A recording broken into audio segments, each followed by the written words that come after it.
Well, good evening, everyone. Thank you for joining tonight. We're going to get started promptly on time. I am Guy Triano. For those of you who don't know me, I'm the proud regional CEO for the Southeastern Pennsylvania American Red Cross region. Thanks for being here this evening for us. Many of you on the call tonight were with us last week as we celebrated our volunteers. And that was a great way just to spend the evening and thanking them for all the hard work they do throughout the year. So thank you very much for joining. And that was a special evening to be able to highlight those accomplishments. Tonight is our first ever State of the Union, or State of the Region. Why we call it the State of the Region? Really simply because it fell on a Tuesday, and that's when the State of the Region typically is. So anyway, that's why we're here tonight. We didn't have a better name for it, so we wanted to say State of the Region instead of State of the Union. Tonight, we're going to highlight, in the 30 minutes that we have with you this evening, we're going to highlight the great work that we did internationally, nationally, and of course locally as an American Red Cross. We will hear from our region's chairperson of the board. We will hear from a local blood recipient and his battle with sickle cell disease. And we'll have two very short videos in the next 30 minutes. So thanks again for joining this evening. We appreciate start every meeting with just kind of reminding everyone what our mission is, what the American Red Cross mission is. It's up on your screen.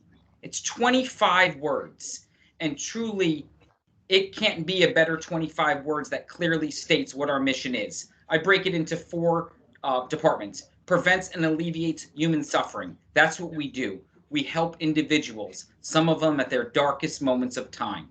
The second phrase, in the face of emergencies, whether the emergency is a large disaster that we'll speak about this evening, or perhaps a local house fire that happens each and every day. That's what we do.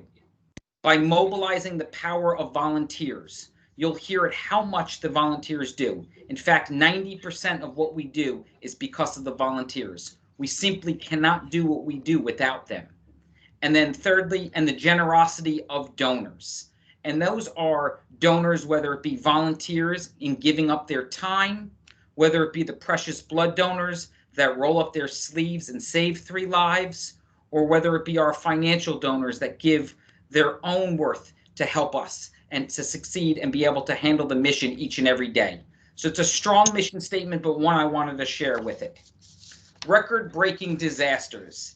And that is our next slide. We had a record-breaking disaster year. Hurricanes down south. I mean, we went through the entire alphabet and even went into the Greek alphabet with named storms. Western wildfires, which are still going on to this day out west. And of course, down south, we still are sheltering people in place and out west. So a lot has happened with our record-breaking disasters. Take 2 minutes of time to watch this next video that really puts into play all of the work we did around these disasters.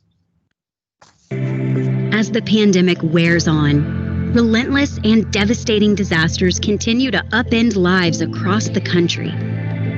This year, families have spent more nights in emergency lodging than any other year over the past decade. Yet through it all, the Red Cross is there, stepping up to help those in need. The compassion that the Red Cross has shown for us as a family, I've never had anybody just drop everything to help us. Red Cross volunteers are providing refuge, food, and emotional support following record-breaking wildfires, hurricanes, and other emergencies. If it was not for Red Cross, we wouldn't have anywhere to go. See where that watermark on the glass? Exactly. I can just tell you, we are grateful for Red Cross. The need for blood is also constant, and throughout the pandemic, blood donors are helping to save lives by rolling up a sleeve to donate life-saving blood.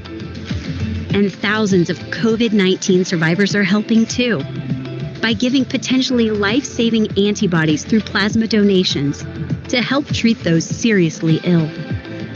The plasma gave my body the boost that it needed to fight COVID. As we end this year, we are grateful to every one of you for your generosity and your support. Thank you for all you do and for answering the call to help those in need. without the Red Cross and the donations, we wouldn't know where to turn in this time. And so we just really want to say thank you.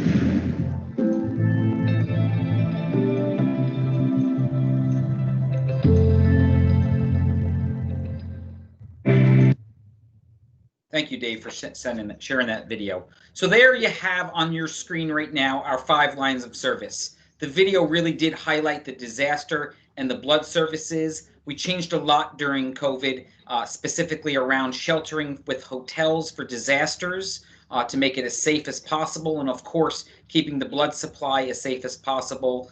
We did a lot of different measures that exist to this day right now. I'll speak a little bit more to blood and disasters as we go on. Armed forces, that's another one of our pillars to our lines of service. We're coping with the pandemic. We're doing workshops each and every day. Most of those workshops we've pivoted to a virtual type environment, and we're also sent face masks around to our military institutions very early in the phase. International services, again, always helping with the COVID case detections and helping individuals when they need it internationally. And then, of course, our training services, which is our CPR and first aid. Those services, just like blood drives, continue to this day. We've pivoted a little online courses there, but that still happens each and every day. A big point out, they talked about it during saving lives during COVID-19. There's a big urge. There'll be a big need for blood, especially as we go into the winter months and the holidays. One special thing that we adopted to as an organization was around the collection of convalescent plasma. If you read that last stat on the bottom, I thought it was most attractive. We've increased 250% of our collections and our distribution of products in November compared to September, simply because obviously the cases of COVID have gone up. The vaccination is not fully out yet, so people are dependent upon convalescent plasma, and the Red Cross is there to supply it, and we're there, and we continue to be there and will be. So the donors have rolled up their sleeves, have donated that convalescent plasma product. It's special because if people who have suffered from COVID-19, recovered from COVID-19, have the antibodies, are able to donate their convalescent plasma to go into directly save somebody that's suffering from COVID-19 right now. So we've pivoted as an organization, as all the great organizations do. Next slide. So a couple of things, I alluded to it in the beginning. I wanted to stress upon it today. One, great remarks that we received. We're the #1 ranked volunteer organization, and that was ranked about a month and a half ago by LinkedIn. So you'll see that out there. It's a great honor that we have as an organization. We're so proud to see that. 90% of every dollar that we spend delivers the care, which is a very high number. Remember, we are not government funded. A lot of individuals don't know that. We rely on the generosity of donors, whether it be individual donors or businesses and organizations to help us, and they have, and they continue to, and we need them to. 20 out of 20 at Better Business Bureau for charitable accountability. Our brand is strong. It's one of the most recognized brands out there, and people depend on us. And most importantly, 90% of the work that we do is driven by our workforce, whether it be on disaster action calls, whether it be at blood drives, whether it be, deploying to large disasters, or caseworkers, and all of those individuals out there. We can't do what we do. We can't touch as many people that you'll see in the stats later without the power of our volunteers. And we have a volunteer with us right now. Actually, our chairperson of our board of directors in our Philadelphia chapter, who's also the vice president of procurement and corporate sustainability, Karen Totland. And I'd like to point out to Karen that she is our first ever female board chairperson. So Karen, welcome, and you have a couple of words for us. Thank you so much. Thank you, Guy. Good evening, everybody. As Guy stated, I'm Karen Totland, the proud board chair of the Southeastern Pennsylvania chapter. We all know that 2020 has been a challenging year across America. In addition to the pandemic, the unrest and uncertainty following police shootings and protests, including right here in Pennsylvania, in fact, right here in Philadelphia, divided our nation. I want to take a moment to tell you about the commitment the American Red Cross has to diversity and inclusion. And this is something I am proud to say has been an ongoing conversation for many years. Here in Southeastern Pennsylvania, our board of directors also has a very active diversity and inclusion committee headed by Mr. Ron Davis and Mr. David Poindexter. In 2020, we moved forward with 3 priority efforts to make positive and lasting change. First, our people. We ensure that our workforce reflects the population of our country and the communities we serve, recruiting a racially and ethnically diverse workforce of staff and volunteers. Second, our culture. We engage as many voices in the conversation as possible, cultivating a collaborative, inclusive, and respectful work environment that empowers all contributors. Third, our community. By leveraging diverse partnerships, we can address ongoing challenges such as the shortage in the blood supply for sickle cell patients, the majority of whom are African Americans. You'll hear more about that coming up in a few minutes. These initiatives are facilitating meaningful action and change. We are here for a singular purpose, to alleviate suffering. We have the culture in place to make a difference, and we do that every day. Thank you. Guy, back to you. Thanks, Karen. I appreciate it. And we are definitely passionate for that as an organization, and we've embraced it locally going back several years, and truly want to thank Ron Davis and David Poindexter for really spearheading that for us with our entire workforce, including our volunteers and staff. So who are we? So we are about 50 chapters. The Southeastern Pennsylvania region is one region of 50. There's not quite, every state is not its own region. It's close to that, but in the state of Pennsylvania, for instance, there are 2 regions, making up 250 chapters and 300,000 volunteers. And again, that's in direct comparison of 90% of our paid workforce is volunteer driven. And the next slide there, locally, well, like I said, we're one region, 2 chapters. And for those of you who date back several years, those 5 counties used to be one region and one chapter. We've aligned things with our biomedical partners and Biomedical Services. So right now we have 2 chapters, the Philadelphia chapter, which is Philadelphia and Bucks County, and then the Delaware Valley chapter, which is Chester, Montgomery, and Delaware counties. 2,000 volunteers that make up just in those 5 counties. And we're serving over 4.1 million people. So while we're small in counties and size-wise, geographically, and when we get into the blood collections numbers, you'll see how powerful we are, hence the reason why we become its own region and also 2 chapters. We help after disasters, big and small, and I think that's a real point that I want to make out there. For the common folk that's out there, well, they think of the Red Cross, they think of Hurricane Harvey, Irma, Maria, they think of the California wildfires, and that is true. We do help out there quite often, and many people from our region alone go out there and deploy to help us. But locally, not just in this region, but the entire country, the #1 disaster that we respond to are the house fires. Each and every day, in Philadelphia being a large city, large population, we are out there and we partner with the Philadelphia Fire Department, all the local fire departments. Volunteers help us out drastically for this, and we are there big and small, helping immediate needs with food, shelter, comfort items, and of course, we help them get their lives back into as much as they can, some normalcy. In 2020, I want to just share some stats for you as we finish up the last 15 minutes. We've responded to more than 500 disasters. Keep in mind, these are numbers as of the end of November. So we have all of December, and I will tell you the first 8 days in December have been very active for us. So these numbers will go up. 500 disasters, assisting over 1,100 families, and providing assistance to over 3,300 individuals, and that number goes up as we responded to some larger disasters locally, Hurricane Isaias, with comfort kits that we provided for individuals and flooding as they experienced record-breaking flooding.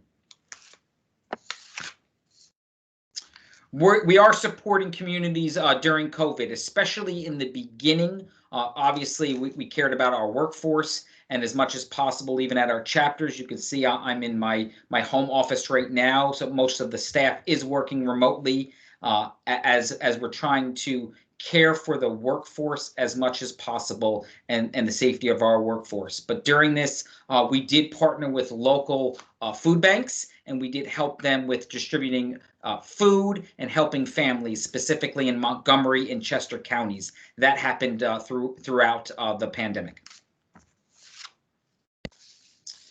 This is another stat that I wanted to share with you all, and this is from 2014. So we've got a Sound the Alarm campaign where we're helping house fires, and nationally across the entire Red Cross we're focused on this. We've installed just locally in these 5 counties over 15,000 alarms in 6 years, obviously helping over close to 6,000 homes made safer.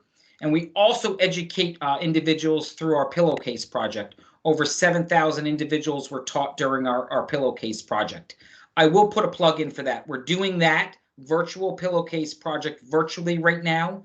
Obviously, most of our schools are either at home or a hybrid approach. So if you have your local school or have a child or a neighbor or something like that that is looking for us to go in and provide a virtual opportunity where we're teaching the youth about the importance of home fire and being prepared, please reach out to me. I'll give you my email address at the end of the presentation. We'll have somebody contact you where we can still do that. The alarms, we're working with the fire departments. We've put a little bit of that on hold, but we've gathered the information and the numbers, and hopefully this spring, as the numbers get better and the curve tends to turn, and hopefully the vaccination makes its way through people very quickly, we can get out there when it's safe again and install smoke alarms. We will do that, and we're planning an event this spring.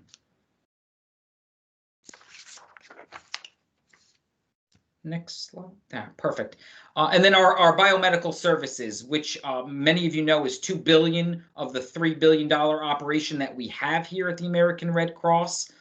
We've collected over 104,000 units of blood just in that short a period of time of the 11 months. To put that in perspective, we collect more blood in the 5-county footprint that we are in than the entire rest of the state of Pennsylvania collects. Hence one of the reasons why we became its own region, to balance that out and have 2 chapters in there. We've held over 4,000 blood drives. We have continued to host blood drives every day as we're considered essential, and we are essential to deliver blood drives. So we do need people to actively still host blood drives and obviously roll up their sleeves to donate. With our high schools and our colleges out right now of session or not allowing the public inside their building to set up, we are in need of places to host blood drives. So if you know of a place to host a blood drive, get with me. I'll make sure that a rep follows up with you all so that we can host a blood drive. And we've engaged more than 76,000 blood donors during that time. The American Red Cross represents 40% of our nation's blood supply. So that is we are the largest collector of blood in the entire Red Cross. And as I pivot to the sickle cell disease, and one of the things that we also help out, we function and we collect blood under one license. So we have the power of this organization is able to bring units of blood across state lines to help individuals when we need it. We are an importing region because of our population, over 4 million, and all of our large hospitals in the area.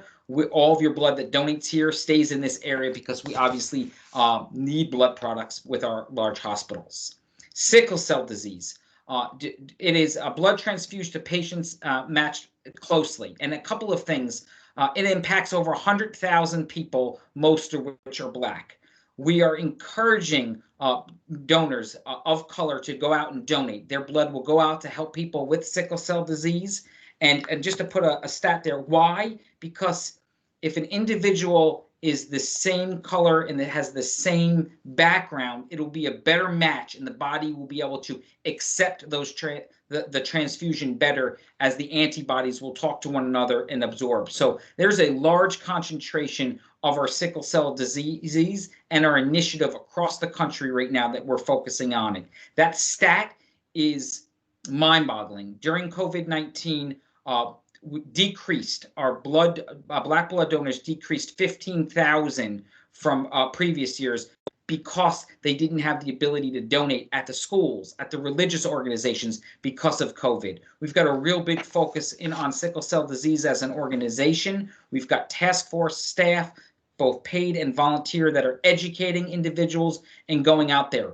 One of the big objectives that Karen spoke about at our diversity and inclusion team is promoting the awareness and educating, ideally in our religious areas, but to promote blood drives. Tonight, we have with us a friend of the Red Cross. I knew Christian C.J. Johnson when he was 7 years old, and he would come to the Red Cross, and he would come speak to us when I was account manager, and he used to go out, and him and his mother and his brother used to go out and share their story. And I wanted to take a couple minutes to thank CJ for being with us today. And CJ, please share your story. Thank you. Absolutely, absolutely. I apologize. First off, I don't look like that picture, so you have to forgive me, right? That's not updated, but we've been in quarantine, so what can I say, right? Good afternoon, everybody. I hope you're having an amazing Tuesday and a wonderful start to the week. To see me standing here on this, sitting on this Microsoft Teams live call, you would not know who I am or understand the journey that I've been through. Luckily, Guy is giving me about roughly 4 minutes left to paint that picture for you. My name is Christian Johnson, or as CJ, as some of you may know me as. So where do I start? February 29th, 1996, the blizzard of 96, if you can recall. I'm born to the beautiful parents, Tracy and Raymond Johnson. At 5 months old, I am diagnosed with sickle cell disease. At 5 years old, I have an ultrasound, which reveals that my brain has a 70% chance of a stroke. Can you believe that? At 5 years old, my parents are forced to make an immediate decision about my health and about the future. Excuse me. They decide to put me on chronic transfusion, a joint venture between American Red Cross and CHOP. It allowed me to receive blood every 3 weeks.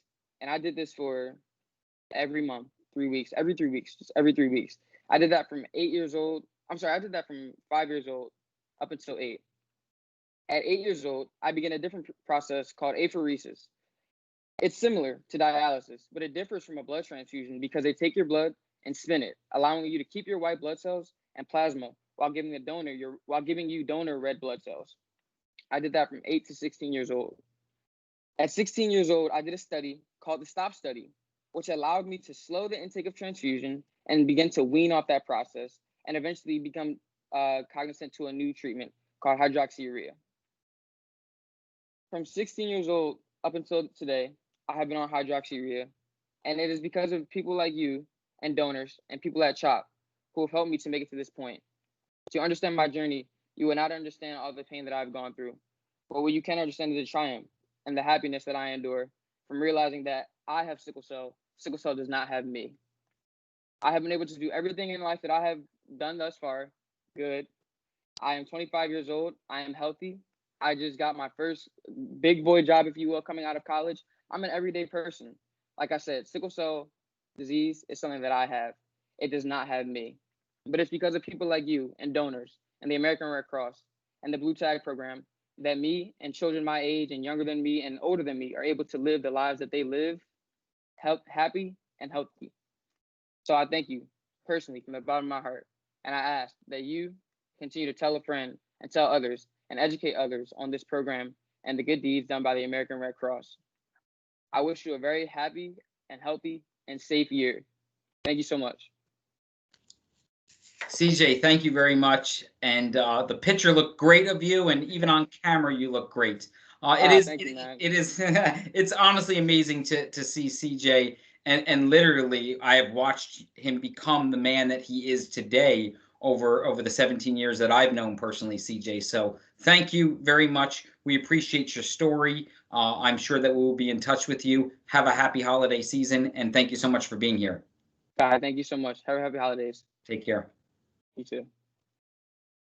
And CJ is just one of the many stories out there of individuals, like I pointed out, over 100,000 individuals that suffer with this disease. So thank you for sharing your story. And that's exactly what our vision is as an organization, is to go out there and educate individuals and share stories just like CJ's with individuals, so people can go out there and help save his life and other lives. So thank you very much. I want to pivot, and it's definitely not easy. Dave, I'm not too sure if you're sharing slides.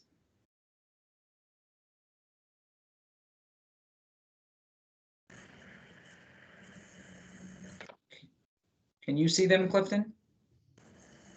They were up, and there they go. Okay, perfect. Thank you, David. Appreciate it. And I do want to give a quick shout out to David Skutnik from our communications department that is running the show today. Appreciate it. It's not easy to kind of pivot between videos. I certainly couldn't do it. I want to talk about the militaries, another arm of service as we take up our last 4 or 5 minutes today with us. We are doing a lot with our militaries, providing just locally. These stats are over 2,800 services for military members, families, and veterans. We're doing a lot of our resiliency classes right now virtually, and we've had a series of them last month. We'll continue that in December. Last month was really to highlight veterans.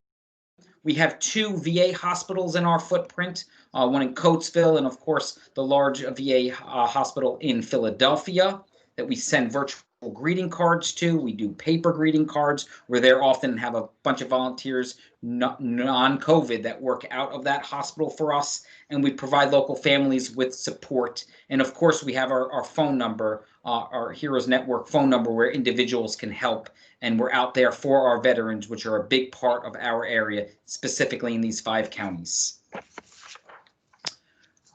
The other 2 lines of services that we work, obviously CPR and first aid. We've pivoted the way we do things, helped assist over 30,000 individuals this year. A lot of these classes have pivoted to virtual, but this and blood drives are considered mission essential. So our chapters are open for blood drives and for CPR and first aid classes and training. So we've reached just 30,000 people, or just shy of 30,000 people in our area alone, and that number will grow next year as the country opens up some.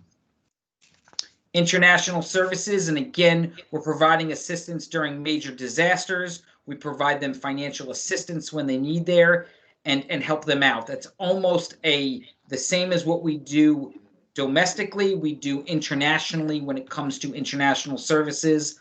And in that picture is a storm, and you'll see that the Red Cross and then the Red Cross Crescent next to it. But we have a big appreciation for international services. As I end this evening, I just want to bring us back to the mission. Many volunteers, staff are on this call, donors are on this call. I thank you. You know, this can't be done without, obviously, 90% of the people on this call are probably volunteers. We have paid staff. We have board members on this call this evening. This is what we do each and every day. We live, we breathe, we touch the mission. And just those slides that I shared, and CJ's story, and Karen's talk on diversity and inclusion, and all of those numbers is putting that mission into action. So that's what we do. We appreciate it. And let me listen to this video on what people experience.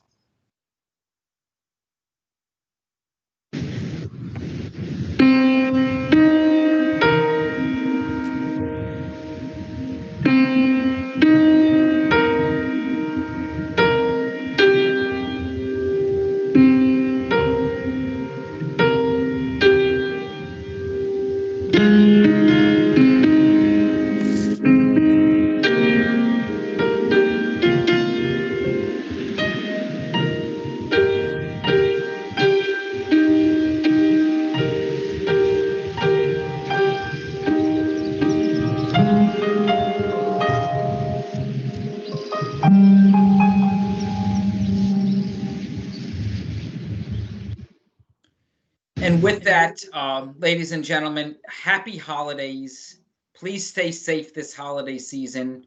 My email address is on that slide. Of course, if you ever want to reach out, please email me or call me. I'm here for you, just as you're here for the Red Cross each and every day.